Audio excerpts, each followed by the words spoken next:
When was school no longer your safe space? The classroom door slammed open, and a German shepherd lunged into the room with two cops with hands on their weapons. "We have probable cause that someone in this room caused 20 overdoses to the local high school students," the bigger cop said, his badge reading Sergeant Scrim. "The dealer is here, and our dog's never wrong." 20 overdoses? That happened last week at the rival school. 3 kids had died. It was all over the news. Fentanyl-laced pills that looked like Adderall. But why were the cops here? You can't just... Mrs. Griffin tried to argue, standing from her desk. "Ma'am, sit down or I'll arrest you for obstruction," Sergeant Scrim barked. She sat, face pale. The dog started working the room systematically. Its name tag said, K9 Thor.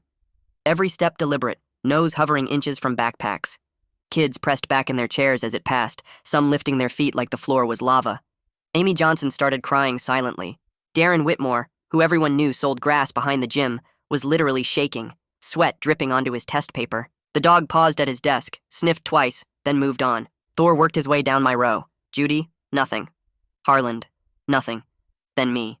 The dog stopped, circled my desk, sat down firmly, staring at me with those intense brown eyes. "That's the signal," the handler said, hand moving to his radio. "That's our guy. Positive alert." "What?" I stood up, my calculator clattering to the floor. The whole class was staring. "There's some mistake. Hands behind your back." Sergeant Scrim was on me in 2 strides. "I don't even drink," I protested as the cold metal cuffs clicked tight. "I've never touched drugs. Test me right now. I'll pee in a cup." "Save it for booking," the younger cop said. The bigger cop grabbed my backpack, dumped it onto Mrs. Griffin's desk. Books, calculator, protein bars, SAT prep guides, everything crashed down. My laptop hit the corner of the desk and the screen spiderwebbed, then went black. 4 years of saved money for that laptop. "Nothing here," Scrim muttered, sounding disappointed. He pawed through my things again, checking every pocket. "Check his locker," the younger cop suggested. "Dealers always have a stash spot." They marched me down the hall like a convicted criminal. Every classroom we passed, faces pressed against door windows. I saw my ex, Lauren, looking horrified, my basketball teammates confused. My locker combination fumbled in my shaking hands. 17-35-9. I'd had the same combination since freshman year, but suddenly couldn't make my fingers work. Scrim got impatient and shoved me aside, making me tell him the numbers. They tore through it like animals. Old tests fluttered to the floor. My lucky basketball shorts from when we made states. A moldy sandwich I'd forgotten about that made the younger cop gag. Nothing else. "Where is it?" Scrim grabbed my shirt, pulling me close. His breath smelled like coffee and cigarettes. "Where's your stash?" "I don't know what you're talking about. I study, I play basketball, I go home." "Nobody's that clean," the younger cop said. Thor was sniffing me again, going absolutely ballistic. Barking, jumping, the handler had to use both hands to hold him back. Whatever he had contact with it recently. "This is the strongest alert I've seen from Thor in 2 years. You're going to tell us where it is," Scrim said, shoving me against the lockers. "Those 3 kids who died? Their parents are planning funerals instead of high school graduations. You did that." "I don't even know anyone at the other high school," my voice cracked. "Car," Scrim said suddenly. "Where do you park?" "Blue section, but..." They dragged me through the main entrance. The whole school was watching from windows now. I could see phones pressed against glass, everyone recording my perp walk. This would be on everyone's IG within minutes. In the parking lot, they made me point out my car, the used Mitsubishi my parents got me for my birthday. Navy blue, dent in the bumper from when I was learning parallel parking. But Thor walked right past it like it didn't exist. Instead, the dog lost its mind at a white BMW 3 spaces over. It practically climbed the door, barking and scratching like there were stakes inside. Thor was trained not to damage property, but he was fighting against that training. "Open it," Scrim demanded, pulling me toward the BMW. "I can't." "Don't play games. Open the car. I literally can't." "Kid, you're looking at 20 counts of involuntary manslaughter. Life in prison. The death penalty is on the table in this state for fentanyl deaths. Open this car." My hands were shaking so badly I could barely get my keychain out. I pressed the unlock button on my car fob. My Mitsubishi beeped and flashed its lights. The BMW didn't move. "Wrong button?" Scrim grabbed my keys, started pressing every button. Lock, unlock, panic, trunk. My Mitsubishi went crazy, honking, flashing, chirping. The BMW sat silent and still. "Why won't your key work?" He screamed, frustration boiling over. His face was turning red, veins popping on his forehead. Thor was literally trying to eat through the BMW's door now. Whatever was in that car was more than just Darig's. Thing was, this BMW was my girlfriend's car. I could go free if I just told the cops so right now. I didn't want to snitch on her. But then Scrim turned to me. "I'm done with you," and took out his handcuffs. The metal clicked around my wrists again, tighter this time, and Scrim grabbed my arm hard enough to leave marks. He pushed me toward the patrol car parked at the end of the lot, not caring when I stumbled over the curb. Thor kept going crazy at the BMW, his barks echoing across the parking lot while students watched from every window. The handler finally had to drag the dog away by his collar, all four paws scraping against the pavement as he fought to get back to that white car. Scrim opened the back door of the patrol car and shoved my head down, forcing me into the cage area behind the seats. The space smelled like old fast food and something sour I didn't want to think about. My destroyed laptop kept flashing through my mind. 4 years of saved birthday money and summer job paychecks, now just broken glass and dead circuits on Mrs. Griffin's desk. The younger cop got in the passenger seat and grabbed the radio, his voice all official and proud as he called it in. He said they were bringing in the dealer from the high school, said the dog gave the strongest alert in 2 years, said they were transporting now for processing and formal questioning. I tried to say the BMW wasn't mine, but Scrim just turned up the radio, drowning out my voice with some talk show host arguing about politics. My wrists hurt bad from how tight the cuffs were, the metal digging into my skin every time the car hit a bump. We drove past the pizza place where I worked weekends, past the gym where I played pickup games, past the library where I studied for the SATs. Everything looked normal and wrong at the same time, like the whole world kept going while mine fell apart. Scrim drove fast, taking corners hard enough to slam me against the door. The younger cop kept glancing back at me like I was some dangerous criminal instead of a kid who'd never even gotten detention. I realized they'd already decided I was guilty, that nothing I said would matter, because Thor sat down at my desk, and that was all the proof they needed. The police station looked like every cop show I'd ever seen, all white walls and bright lights and people in uniforms walking around with folders. They pulled me out of the car and marched me through a side entrance, past rooms with closed doors and bulletin boards covered in wanted posters. A lady at the front desk looked up when we came in, barely interested, like she saw kids in handcuffs every single day. They took me to a room with a camera mounted in the corner and told me to stand against the wall with the height measurements. Flash, turn left, flash, turn right, flash. My eyes hurt from the lights and I probably looked guilty in every photo even though I hadn't done anything wrong. Next came the fingerprints, my fingers pressed into ink and then rolled onto cards, one at a time. The cop doing it had done this so many times she didn't even look at my face, just grabbed each finger and rolled it like I was an object instead of a person. They took my phone, my wallet, my keys, my watch, everything from my pockets and put it all in a clear plastic bag with a number written on it in black marker.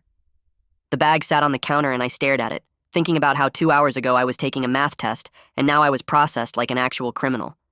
The fluorescent lights made everything look harsh and cold, no shadows anywhere, just bright white light showing every scratch on the walls and stain on the floor. My whole life just got turned upside down because a dog sat down next to my desk. They walked me down another hallway to a small room with a metal table bolted to the floor and 2 chairs that looked like they came from a school cafeteria. One cop took off my handcuffs and told me to sit, then left and closed the door behind him.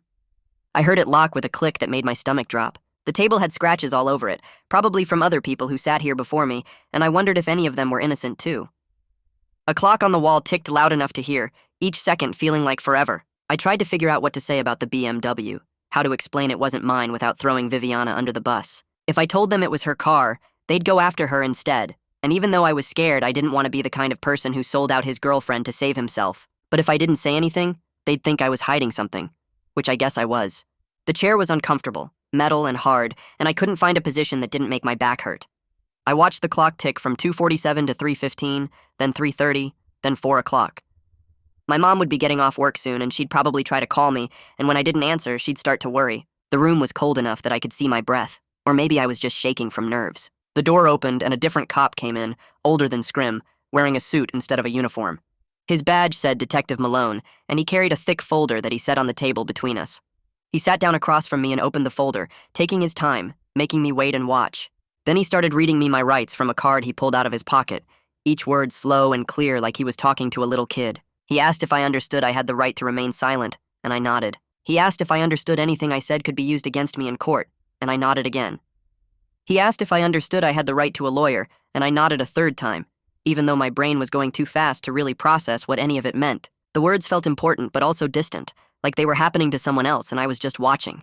Malone put the card back in his pocket and looked at me with an expression that seemed less mean than Scrim's, more like he was disappointed in me instead of angry. He opened the folder and pulled out 3 photos, sliding them across the metal table toward me. School pictures, the kind with the blue background where everyone looks awkward and young. 3 kids smiling at the camera, probably taken at the beginning of the school year when they were still alive and planning their futures. Malone pointed at the first photo and said her name was Sarah Millard, 17, wanted to study engineering at State. He pointed at the second and said his name was Ethan Williams, 18, already accepted to college on a football scholarship. The third was Lauren Rodriguez, 16, planning to be a doctor like her mom. Malone said their parents were planning funerals this week instead of graduation parties. He said Sarah's mom found her daughter blue in her bedroom. He said Ethan's dad did CPR for 20 minutes before the ambulance came, but it was already too late. He said Lauren died in the hospital with tubes in her throat while her whole family watched. The photos sat there on the table between us, and I couldn't look away from their faces. I told him I was sorry those kids died, my voice coming out shaky and wrong. I said I had nothing to do with it, that I'd never even met them, that I didn't know anyone at the other school. Malone leaned back in his chair and asked why Thor alerted on me twice if I was innocent. He said drug dogs don't just make mistakes, especially not Thor, who had years of training and hundreds of successful cases. I said I didn't know. Maybe the dog got confused or smelled something else. Even as I said it, I knew how weak it sounded, how much it made me look like I was lying. Malone kept staring at me with those disappointed eyes, like he wanted to believe me but couldn't. He asked if I'd been around anyone who used drugs recently, if maybe I touched something without knowing it. I said no. I studied and played basketball and went home, that was my whole life. He wrote something in a notebook, his pen scratching loud in the quiet room. Malone pulled out more photos from the folder, these ones showing the white BMW from different angles. Close-ups of the door, the trunk, the license plate. He slid them across the table and asked whose car it was. I opened my mouth, but nothing came out. I looked at the photos and thought about Viviana begging me not to tell, about her scared face in the parking lot. I hesitated too long and Malone noticed, his eyes getting sharper. He leaned forward and said, "Protecting someone who kills kids makes me just as guilty as the dealer." He said 3 families were burying their children because someone sold them poison, and if I knew who it was and didn't say anything, I was helping a murderer. The photos sat there between us, and I could feel my face getting hot. Could feel the guilt written all over me, even though I hadn't done anything wrong. Malone kept staring, waiting for me to break. I asked for a lawyer, the words coming out shakier than I wanted. Malone's whole face changed, going from disappointed to hard and cold. He stood up fast enough that his chair scraped loud against the floor. He said that was my right, but it made me look guilty, that innocent people usually want to help solve crimes instead of hiding behind lawyers. He said if I really cared about those dead kids, I'd tell him everything I knew right now. He picked up his folder and walked to the door, then turned back and said I should think real hard about what kind of person I wanted to be, someone who helps catch killers or someone who protects them. Then he left and locked the door again. 2 different cops came and took me down more hallways to a holding cell at the end of a long row. The cell smelled like bleach mixed with body odor and something else I couldn't identify. A metal bench ran along one wall and a toilet sat in the corner with no seat or privacy. The walls were covered in scratches and words carved into the paint, names and dates and curse words. One of the cops uncuffed me and told me to sit, then slammed the door shut with a clang that echoed down the hallway. I sat on the metal bench and it was cold even through my jeans. I put my head in my hands and tried to think. How did protecting Viviana turn into me facing murder charges? How did going to math class this morning lead to sitting in a cell that smelled like piss and chemicals? Thor's alert kept playing in my mind, the way he circled my desk and sat down so sure, so confident. The 3 dead kids' faces from their school photos. Malone's disappointed stare, Scrim's red, angry face. The whole school watching through windows as they dragged me out in handcuffs. My destroyed laptop. My mom who didn't even know yet that her son was sitting in jail. The clock on the wall outside the cell said 5:30, and I wondered how long they could keep me here, if anyone was coming, if this was just the beginning of everything falling apart. A guard appeared at my cell door around 7:30 and said I could make my one phone call. My legs felt shaky walking down the hallway to where a phone hung on the wall, and I had to dial Mom's number 3 times because my fingers kept hitting wrong buttons. When she answered, her voice sounded tired from her shift at the hospital, and I opened my mouth, but nothing came out at first. She said hello again, sounding worried now, and I finally managed to tell her I was at the county police station and I'd been arrested. She asked what happened and if I was okay, her voice getting higher and faster, and I said I was fine, but they thought I was dealing drugs, and could she please come get me? She said she was leaving right now and to not say anything to anyone until she got there. The guard took me back to the cell, and I sat on the metal bench counting the scratches in the paint on the wall, trying not to think about how Mom sounded scared in a way I'd never heard before. 40 minutes felt like 4 hours, but finally the same guard came back and took me down different hallways to a visiting area with glass partitions and phones on the walls. Mom was already sitting on the other side when I got there, still in her nurse scrubs with her purse clutched tight in her lap. I picked up the phone and she immediately started talking, saying she was so glad I was okay and asking if they hurt me. I told her no, they just put me in a cell, and she closed her eyes for a second like she was praying or trying not to cry. Then her face changed and got harder, more determined, and she told me not to say anything else to anyone, not one word, until we got a lawyer. I nodded, and she asked if I understood how serious this was, and I said yes, even though I wasn't sure I really did. A desk sergeant came over and tapped on the glass, gesturing for Mom to come talk to him at the front desk. I watched through the partition as they talked, seeing her face go from worried to confused to pale. She came back to the phone and told me they were holding me pending charges, but hadn't formally charged me yet because the investigation was still going. I asked what that meant, and she said it meant I had to stay here unless they decided to let me go. She asked the sergeant something I couldn't hear through the glass, then turned back to me looking sick. She said if they did charge me, bail would probably be $50,000, which we definitely didn't have. I felt my stomach drop because $50,000 might as well be $1 million for us. The sergeant let Mom stay in the lobby to make phone calls, and I got taken back to my cell to wait. I could hear her voice carrying down the hallway even though I couldn't make out exact words, just the tone of her talking to different people. At one point her voice got louder, and I heard her saying her son was a good kid, straight A's, basketball scholarship offers, never been in trouble once in his whole life. Hearing her defend me like that made my throat get tight. I put my head back against the cold wall and stared at the ceiling tiles, counting them over and over. Around 6 o'clock, the guard came back and said I was released to my mom's custody. He explained it was pending further investigation, which meant I had to stay available and couldn't leave the county. Mom had to sign a bunch of paperwork at the front desk, promising I would appear if they called me back, and I watched her hand shake as she wrote her signature. They gave me back my phone and wallet from the plastic bag, and Mom put her arm around my shoulders as we walked out to the parking lot. The drive home was mostly quiet except for Mom asking basic questions about what happened. I told her about the classroom raid, Thor circling my desk and sitting down, getting handcuffed in front of everyone, them dumping my backpack, and breaking my laptop, checking my locker, the perp walk through school, and the white BMW in the parking lot that Thor went crazy over. She asked whose BMW it was, and I said I didn't know, which was technically true since I didn't say whose it was out loud. She glanced at me like she knew I wasn't telling everything but didn't push it. When we got home, she made me sit at the kitchen table while she heated up leftover chicken and rice in the microwave. I just stared at the plate when she put it in front of me, not hungry at all. She sat down across from me and said we were getting a lawyer first thing in the morning, and until then, I wasn't to talk to anyone. She meant not friends, not Viviana, not anyone from the school, just keep my mouth shut completely. I nodded and pushed rice around my plate with a fork. She asked if I understood, and I said yes. She reached across the table and squeezed my hand, then told me to go get some sleep. I went to my room and lay on my bed still in my clothes, staring at my phone. It was blowing up with texts and notifications, everyone from the school messaging me or posting about what happened. I opened Instagram and saw at least 10 different videos of my perp walk, me in handcuffs being marched through the school with Scrim's hand on my arm. The comments were brutal. Half the people were asking what happened and if I was okay, but the other half had already decided I was guilty. Someone posted a poll asking if I was really a drug dealer and 60% voted yes. Another post showed a screenshot from someone saying they always knew I was sketchy, which was complete garbage since we'd literally never talked. I saw my basketball teammates commenting on different posts, some defending me and some staying quiet. I turned my phone face down on my nightstand, but I could still hear it buzzing with new notifications every few seconds.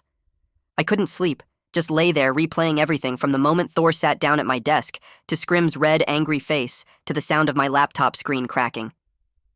The next morning, Mom called in sick to work, which she never did. I heard her on the phone in the kitchen making calls about lawyers, her stress obvious in every conversation. We couldn't afford a private attorney, she kept saying, so did we qualify for a public defender, and how did that work exactly? She was on hold for a long time with different offices, and I heard her explaining the situation over and over. Finally, around 10 in the morning, she came to my room and said we'd been assigned a public defender named Meredith Bowden, who agreed to meet us at her office downtown that afternoon.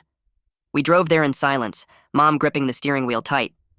Bowden's office was in an old building with a tiny waiting room that had torn magazines on a coffee table. When Bowden came out to get us, she turned out to be younger than I expected, maybe early 30s, with dark hair pulled back and these sharp, tired eyes that looked like they'd seen too much. She shook Mom's hand and then mine, her grip firm and quick, and told us to follow her back to her office. Her office was small and cramped with file boxes stacked against one wall and a desk covered in papers. The chair she pointed me to had a rip in the vinyl seat, and I could see yellow foam poking through. Mom sat in the matching chair next to me, and Bowden settled behind her desk, pulling out a yellow legal pad and clicking a pen. She asked me to start from the beginning and tell her everything that happened, so I did. I explained about being in class when Thor and the cops burst in, how the dog circled my desk and sat down, the handcuffs and the destroyed laptop and my locker getting torn apart. I told her about the parking lot and Thor going crazy at the white BMW 3 spaces from my car, how Scrim kept demanding I open it even though my keys didn't work. Bowden wrote constantly while I talked, her pen moving fast across the yellow paper, and she never interrupted once even when I paused to remember details. When I finished explaining about getting released without charges but told to stay available, she set down her pen and looked at me directly. She said the most important rule from this point forward was that I say absolutely nothing to the police without her present, and she meant nothing at all, even if they acted friendly, or said they just wanted to clear up a few quick questions. Mom nodded and squeezed my hand. Bowden explained that the canine alert gave them probable cause to arrest me and search my stuff, which was why everything that happened was technically legal, even though it felt wrong. She said Thor sitting at my desk was enough to justify their actions in court. However, she continued, probable cause wasn't the same as proof of guilt, and without finding actual drugs on me or in my car or locker, their case against me was weak. The problem was if they managed to search that white BMW and found drugs inside, and if they could somehow connect me to that vehicle, then I could be looking at serious charges, including distribution, and possibly even those deaths at the other school. I felt my chest get tight when she said that. I asked what would happen if they did search the BMW and found something inside it. Bowden leaned back in her chair and said it would depend entirely on whose car it was and what evidence they had linking me to it. If the car belonged to someone I knew, and they could prove I had access to it or had been seen near it, that would be bad for my case. She looked at me carefully, her eyes sharp, and asked if there was anything I wasn't telling her about that BMW or why Thor might have alerted on me. My stomach twisted and I could feel Mom watching me from the side. I shook my head and said no. I didn't know anything about it, which was technically true since I didn't know what was actually in Viviana's car. Bowden held my gaze for a few more seconds like she was trying to read my mind, then nodded and made another note on her pad. She told us she would file paperwork requesting any evidence the police had, and we would go from there, and Mom thanked her multiple times as we left. The drive home was quiet and tense. Mom kept both hands on the wheel and didn't turn on the radio like she usually did. When we got home, she made me sit at the kitchen table even though it was almost dinner time and I wasn't hungry. She reheated some leftover chicken and rice and put a plate in front of me, then sat across from me with her own plate that she didn't touch. She told me again not to talk to anyone about the case, not my friends, not anyone from the school, definitely not anyone connected to that BMW situation. I nodded and pushed rice around my plate with a fork. She asked if I understood, and I said yes. She reached across the table and squeezed my hand, then told me to go get some sleep. I went to my room and lay on my bed still in my clothes, staring at my phone. It was blowing up with texts and notifications, everyone from the school messaging me or posting about what happened. That evening, my phone buzzed with a text from Viviana, asking me to meet her at our usual spot in the grocery store parking lot. I stared at the message for a long time, knowing Mom had just told me not to talk to anyone, but I needed to understand what was going on and why Thor had gone crazy at her car. I waited until Mom fell asleep on the couch watching TV, the blue light from the screen flickering across her face. Then I grabbed my keys and snuck out the front door as quietly as possible. The grocery store was about 10 minutes away and mostly empty this late on a weeknight. I pulled into the far corner of the parking lot where we usually met and saw Viviana's white BMW already there under a broken light. She was leaning against the driver's door, and when I got out of my car, I could see she looked scared in a way I had never seen before. Her eyes were red like she had been crying, and she kept glancing around the parking lot like someone might be watching. She asked immediately if I had told the cops the car was hers, and I said no. I didn't tell them anything. Relief washed over her face, and she stepped forward and hugged me tight. She said she was so sorry I got caught up in this mess, and that someone must have borrowed her car without her really knowing about it. I asked who would do that, and she pulled back, wiping her eyes. She said maybe her older brother or one of his friends, since they sometimes asked to borrow it, but she would figure it out and make everything right. I walked over to her BMW and looked at it more carefully. The door panel near the driver's seat looked slightly off, like someone had pried it open and hadn't put it back perfectly. The plastic edge didn't sit flush with the rest of the door, and I could see a small gap. When I pointed it out to Viviana, she came over and examined it, then said she hadn't noticed that before, and maybe it happened in a parking lot somewhere when she wasn't paying attention. Her explanation sounded weak, and I could tell she was nervous. She grabbed my hands and begged me not to tell the cops that the BMW was hers, because her whole family would get in trouble, and it wouldn't help me anyway since I hadn't done anything wrong.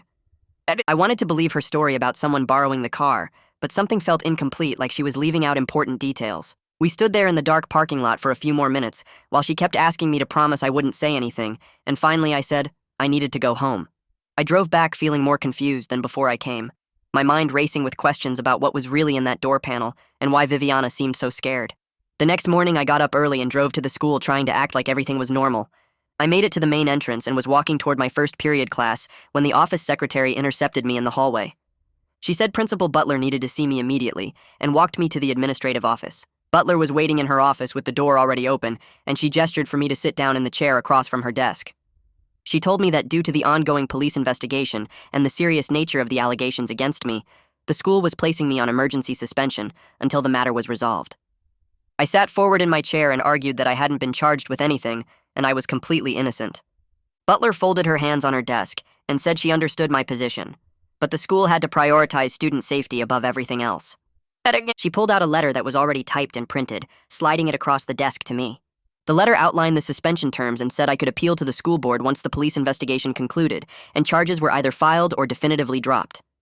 I took the letter with shaking hands and asked how long this would last. Butler said she couldn't give me a specific timeline since it depended on how quickly the police completed their investigation. She stood up, indicating the meeting was over, and told me I needed to leave campus immediately and that I would be marked as trespassing if I returned before the suspension was lifted.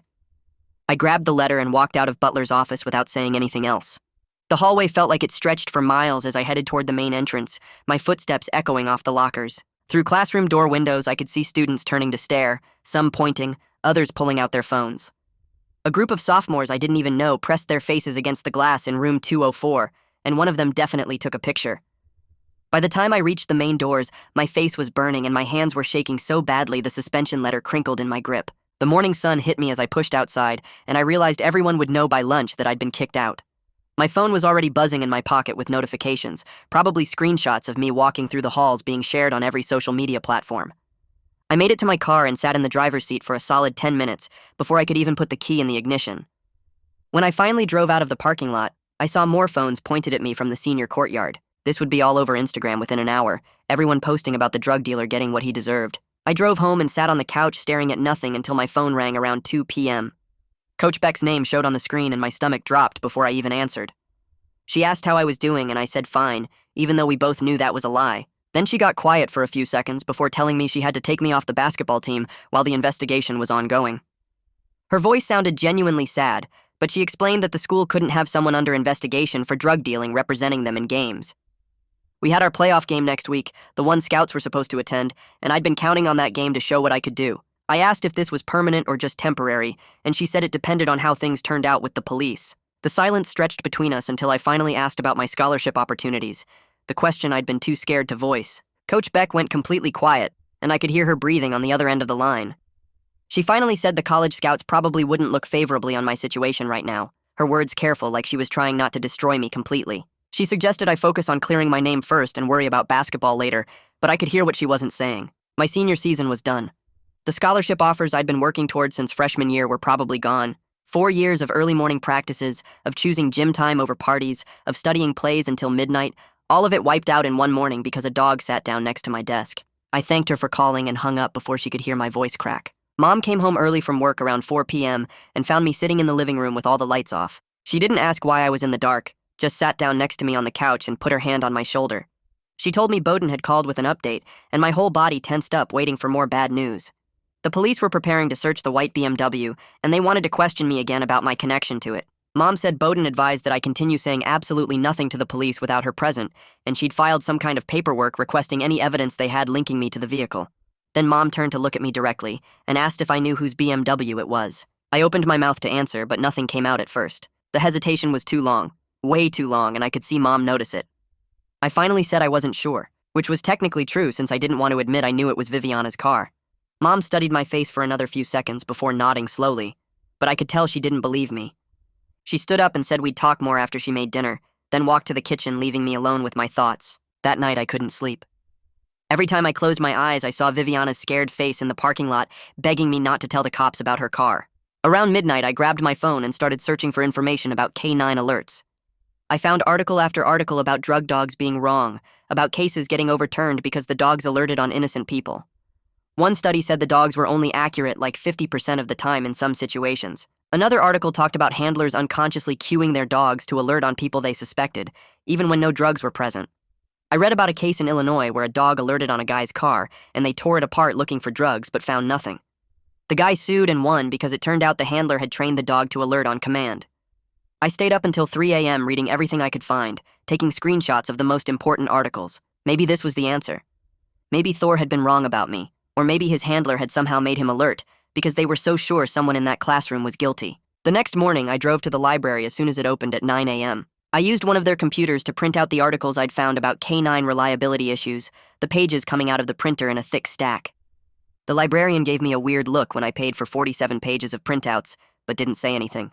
I drove straight to Bowden's office downtown and walked in without an appointment. The receptionist started to tell me I needed to schedule something, but Bowden came out of her office and waved me back. I spread the articles across her desk and explained what I'd found about false alerts and handler bias. She picked up the first article and started reading, her eyes moving quickly across the pages. After going through about 5 of them, she looked up and said this could be helpful for building reasonable doubt if the case went to trial. But then she set the papers down and told me we still needed to address why Thor alerted specifically on me twice, once in the classroom and once in the hallway. The dog had gone absolutely crazy both times, stronger than any alert the handler had seen in 2 years, according to what they told the police.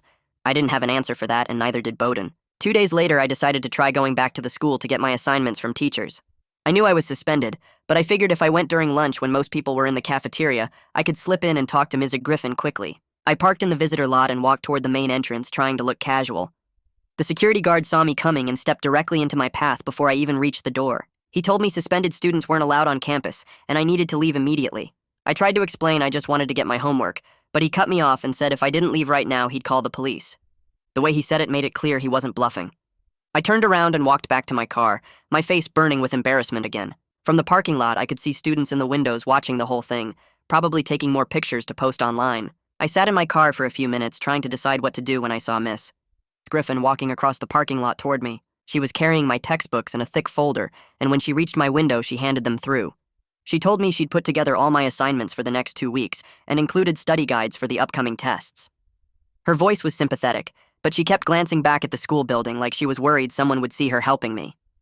She said she hoped everything worked out, but she couldn't be seen helping me too much given the circumstances. I thanked her, and she walked back toward the building quickly, her arms crossed like she was cold even though it was warm outside. I drove home with the textbooks on my passenger seat, feeling more isolated than ever. That evening, I was lying on my bed scrolling through my phone when a DM notification popped up from Lauren. We hadn't talked since the breakup 3 months ago, so seeing her name made my heart jump. I opened the message and she said she'd seen something weird the night before the raid. She was at the school late for yearbook committee and saw Viviana arguing with some older guy near the white BMW in the parking lot around 10 p.m. Lauren said they were moving boxes from his truck to Viviana's car, and Viviana looked really upset about something. The guy was tall with a beard and drove a black pickup truck. Lauren took a picture because the whole thing seemed sketchy, but she didn't think anything of it until the raid happened. She sent me the photo, and I could clearly see Viviana standing next to her BMW, while a guy I didn't recognize carried a box toward the trunk. My hands started shaking as I stared at the image. This was proof that someone else had access to Viviana's car. This was proof that whatever was in that BMW, someone else put it there. But it was also proof that Viviana knew about it, that she'd been there when it happened. I screenshot Lauren's message and the photo, my mind racing with what to do next. I stared at that screenshot for hours that night, my thumb hovering over the delete button a dozen times. Part of me wanted to pretend I never saw it, to protect Viviana like she asked, but the other part kept seeing Scrim's face in the parking lot, hearing him say those 3 kids were planning funerals. Around 2 a.m., I finally made a decision and sent Bowden a text asking if I could meet her first thing in the morning. She responded within minutes saying to come to her office at 8. I barely slept, just kept looking at the photo of Viviana standing next to her BMW while that guy carried boxes toward the trunk. The next morning, I drove to Bowden's office in the county building downtown, my phone feeling heavy in my pocket. Her office was tiny, just a desk buried under file folders and a couple of metal chairs that looked like they came from a school cafeteria. She gestured for me to sit, and I pulled out my phone, my hands shaking as I opened the screenshot. Bowden leaned forward, studying the image carefully. She asked who sent it, and I told her my ex, Lauren, who was at the school late for yearbook committee. Bowden zoomed in on the photo, focusing on the boxes, the truck, the guy's face. She said this was significant evidence that someone else had access to the vehicle Thor alerted on, and she could probably get the parking lot security footage from that night to verify Lauren's account. Then she looked at me with those sharp eyes and asked again whose car it was. I opened my mouth, but nothing came out at first. She waited, not pushing, just watching me struggle with the decision. I finally admitted the BMW belonged to my girlfriend Viviana, but I swore I never drove it, never had keys to it, never put anything in it. Bowden's expression changed, her jaw tightening as she leaned back in her chair. She said this information changed everything, that now the prosecution could argue I had access to the vehicle and helped store the drugs. I protested that I never touched her car, that I didn't even know this guy in the photo, but Bowden cut me off. She told me I needed to decide what was more important, protecting Viviana or protecting myself. The police would trace the BMW's registration soon if they hadn't already, and when they did, my silence would look like I was hiding something instead of just being innocent. She said obstruction of justice was a real charge they could add, and it would make everything worse. I felt sick sitting there, realizing how badly I'd messed up by not telling them about the BMW from the start. Bowden said she'd request the security footage and submit my formal statement that I never had access to the vehicle, but she made it clear I was taking a huge risk by waiting this long to tell the truth. I drove home feeling worse than before, knowing I'd probably just made everything harder for myself by trying to protect Viviana. That evening, I was doing homework at the kitchen table when my phone rang with an unknown number. I answered and heard Malone's voice, which made my stomach drop because Bowden specifically said the police weren't supposed to contact me directly. He said they'd traced the BMW registration to Viviana's family and wanted to know why I hadn't mentioned my girlfriend's car was the one Thor alerted on. My mouth went dry and I managed to say I wanted my lawyer present before hanging up. My hands were shaking so bad I almost dropped the phone. It rang again immediately, Malone's number flashing on the screen. I answered without thinking, and he said 3 kids were dead. Their parents were burying them this week, and I was protecting the dealer who killed them. He said that made me complicit in their murders, that I was just as guilty as whoever sold those pills. I hung up again and turned my phone off, my heart pounding so hard I could hear it in my ears. The next morning, I called Bowden as soon as her office opened and told her about Malone's calls. She was quiet for a long moment, and then she said a word I'd never heard her use before. She told me she was filing a formal complaint about Malone contacting me without my attorney present, and she'd make sure the judge knew about this violation. But then she said something that made my blood run cold. The police now had enough for a search warrant on the BMW, and once they executed it, everything would come out. She said I needed to prepare myself for what they might find and what that would mean for my case. I spent the rest of the day in a fog, barely able to focus on anything. That night, I knew I shouldn't go to Viviana's house, but I had to talk to her, had to understand what was really going on. I drove there around 9 p.m. and parked down the street, my stomach in knots. When I knocked on her door, she answered with red, swollen eyes, her face streaked with tears. She pulled me inside quickly and said the police had come that afternoon with a warrant and searched her BMW. They'd found a hidden compartment in the door panel with pills and cash inside, and they'd taken the whole car as evidence. I felt like the floor dropped out from under me. Viviana grabbed my hands and swore she didn't know the compartment was there, that someone must have installed it without telling her.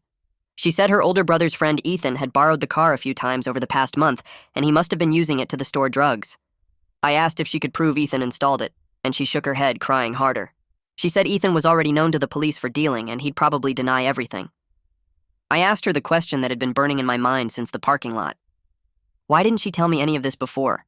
Why did she let me get arrested, let me sit in a cell, let me get suspended from the school, when she knew her car had something to do with it? Viviana broke down completely, sliding down the wall to sit on the floor. She said she was scared and didn't want to lose me, that she thought if she just stayed quiet, it would all blow over. She begged me not to tell the police I knew about the car ahead of time because it would make both of us look guilty, like we were working together.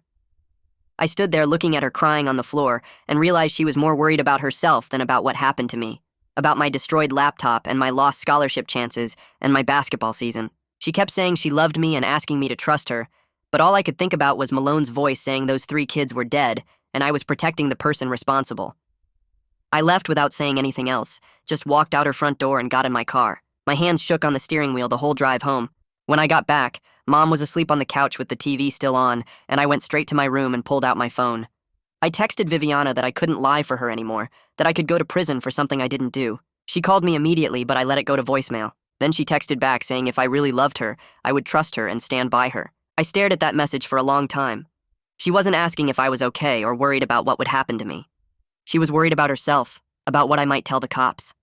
I turned off my phone and tried to sleep, but couldn't stop thinking about those 3 dead kids and their parents planning funerals. Bowden called at 7:30 the next morning, which woke me up. Her voice sounded urgent, and she said we needed an emergency meeting at her office as soon as possible. The police had executed their search warrant on the BMW and found significant evidence.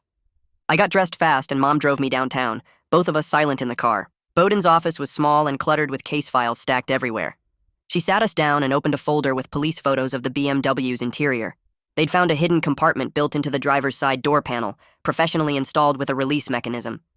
Inside were pills that looked like Adderall but tested positive for fentanyl, plus almost $3,000 in cash wrapped in rubber bands.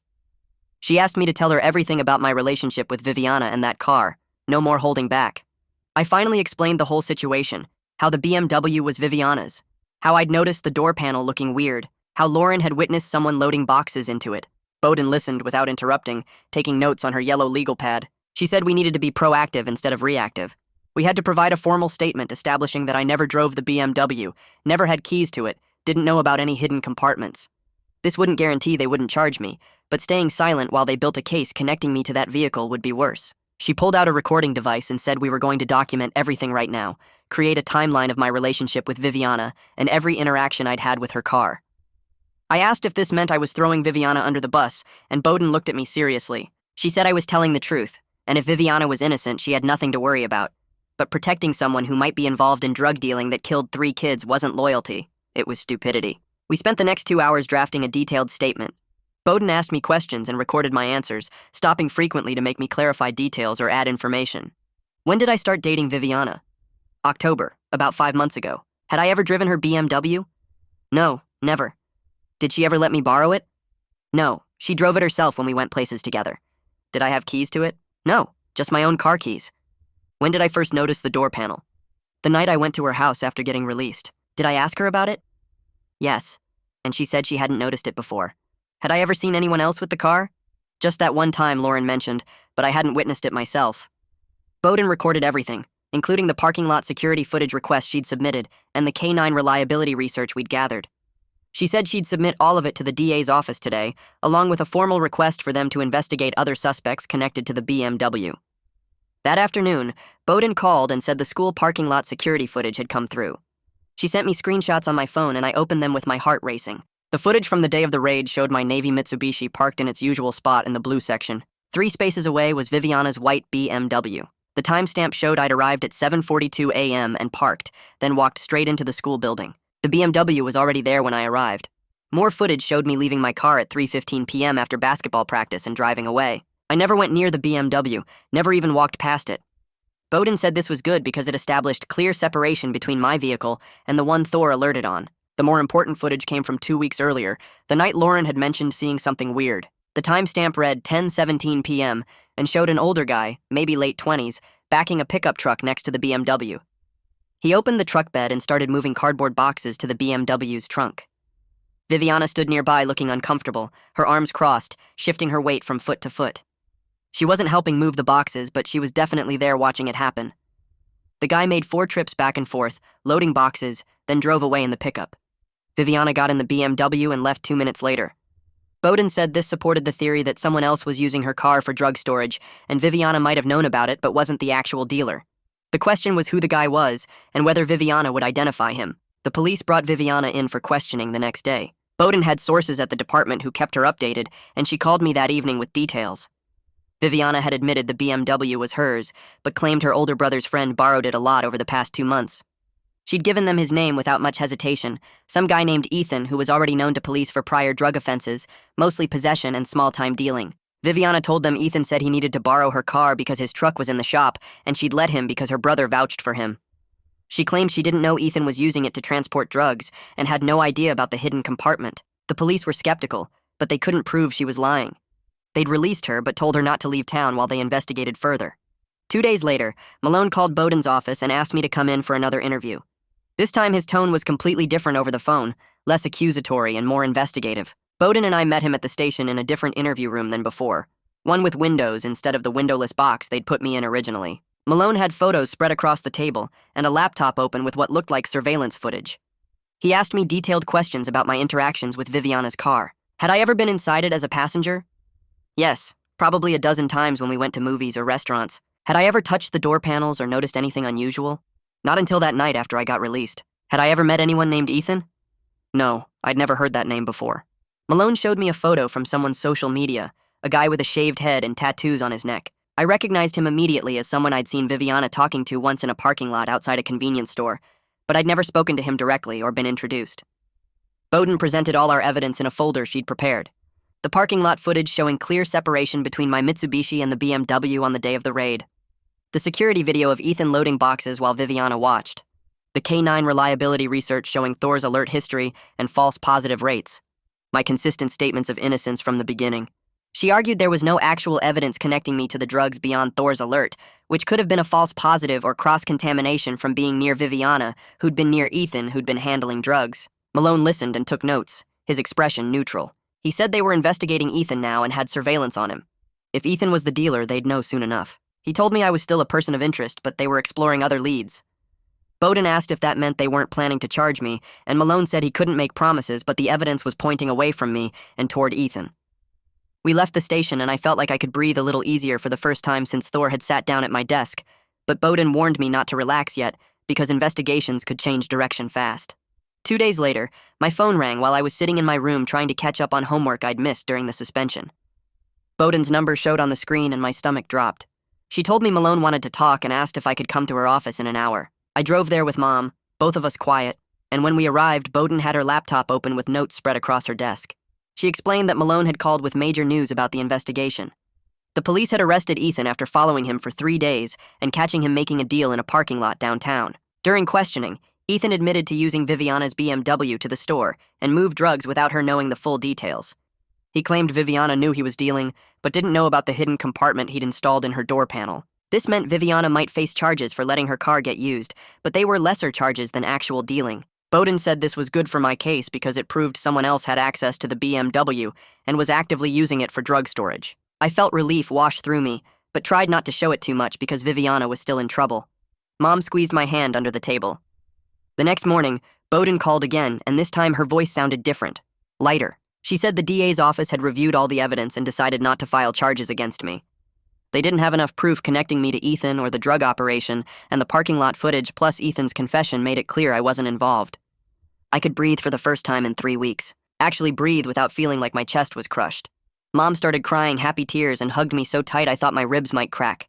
Bowden warned us that this didn't mean everything was perfect, but the immediate threat of criminal charges was gone. I thanked her about 10 times before hanging up. Mom made my favorite dinner that night, even though we couldn't really afford the ingredients, and for a few hours everything felt almost normal again. But the next day, Malone called me directly and his tone was all business. He said I needed to understand that not being charged didn't mean they thought I was completely innocent. It just meant they didn't have enough evidence to take me to court and win. If any new proof came up connecting me to Ethan or showing I knew about the drugs, they could revisit the whole thing and file charges later. He told me to stay out of trouble and keep my distance from Viviana and anyone connected to the case. I said I understood and hung up, feeling like the relief from yesterday had a crack running through it. Mom asked what he said and I told her, watching her face get worried again. She said we'd deal with whatever came next, but for now I should focus on getting back to normal life. Except normal life was gone, and I wasn't sure how to get it back. Principal Butler called me into her office 2 days after the DA's decision. She had papers spread on her desk, and her expression was serious but not angry like before. She said my suspension was lifted based on the DA's review, but there were conditions. I had to sign a behavior contract promising to follow all school rules, report any contact with law enforcement, and maintain good grades. She also said the incident would stay in my school record permanently, which meant colleges might see it when I applied. I'd be allowed back to class starting Monday, but I had to meet with the school counselor every week for the rest of the semester. I signed the contract without arguing, because getting back to the school was better than sitting at home watching my future disappear. Butler handed me a schedule for counseling appointments and told me she hoped I'd use this as a learning experience. I nodded and left her office feeling like I'd been given my life back, but with strings attached that would never fully go away. Coach Beck texted me that afternoon asking me to come by the gym. When I got there, she was in her office with practice schedules pinned to the wall behind her. She told me I was back on the team effective immediately, which made my heart jump. But then she said I'd lost my position as captain because of the disruption and the attention the whole situation had brought to the program. One of the other seniors would be captain for the rest of the season. I accepted it without arguing because honestly I was just grateful to play again. Being on the court was the only place where my brain stopped spinning with everything that had happened. She asked if I understood and I said yes. Then she told me practice was tomorrow at 3:30 and I better be ready to work. Walking out of her office, I passed some of my teammates in the hallway and saw disappointment in their eyes. They didn't say anything mean, but they didn't say anything at all, and somehow that felt worse. The following week, I heard through people at the school that Viviana had been charged with letting her car get used for drug dealing. It was a lesser charge than what Ethan got, not actual distribution, but it was still serious. Her lawyer got her into some kind of program where she'd do drug education classes, community service, and meet with a counselor who worked with people connected to drug cases. If she finished everything successfully, the charges might get reduced or even dropped completely. Part of me felt bad for her because she probably really didn't know about the hidden compartment. But another part of me was still angry that she'd asked me to stay quiet and protect her when I was facing way worse charges. I heard she'd dropped out of our school and was finishing senior year online to avoid all the attention and gossip. She texted me 3 days later asking if we could talk. The message sat on my phone for hours while I stared at it. She said she was sorry for everything and wanted to explain what really happened with Ethan and the BMW. She said she never meant for me to get hurt, and she understood if I hated her, but she just wanted a chance to tell her side. I typed out responses a dozen times and deleted them all. Finally, I just closed the messages app and didn't reply. I thought about everything that happened and realized that even if she didn't know about the hidden compartment, she knew enough to be worried when the cops showed up. She knew Ethan was dealing, she knew her car was involved somehow. And when things got bad, She chose to protect herself by asking me to stay quiet, instead of just telling the truth from the start. Maybe that made sense from her perspective, but it also meant she was willing to let me take the fall to save herself. I couldn't get past that. Mom and I met with Bowden one last time at her office to close everything out officially. Bowden had a folder with all the paperwork and copies of the DA's decision. She told us she was filing a formal complaint about how Scrim handled the whole arrest, especially the aggressive way he treated me in the parking lot and at my locker. She was also raising questions about Thor's reliability, since the dog had given such a strong alert on me when I had nothing to do with the drugs. The police department was supposedly reviewing their K-9 procedures because of the complaint, though Bowden said those reviews usually didn't change much. She looked at me across her desk and said I'd handled an impossible situation with real integrity. She said sometimes doing the right thing meant losing people you cared about, and that was hard, but it was also part of growing up and figuring out who you wanted to be. It hurt to hear because it was true. I'd lost Viviana, lost my captain position, lost my clean record, lost the way my teammates looked at me. But I also hadn't lied to protect someone who was willing to let me go down for something I didn't do. Bowden shook both our hands and said if I ever needed anything to call her. Mom thanked her about 50 times. Walking out of that office felt like closing a door on the worst 3 weeks of my life, even though I knew the consequences would follow me for a long time.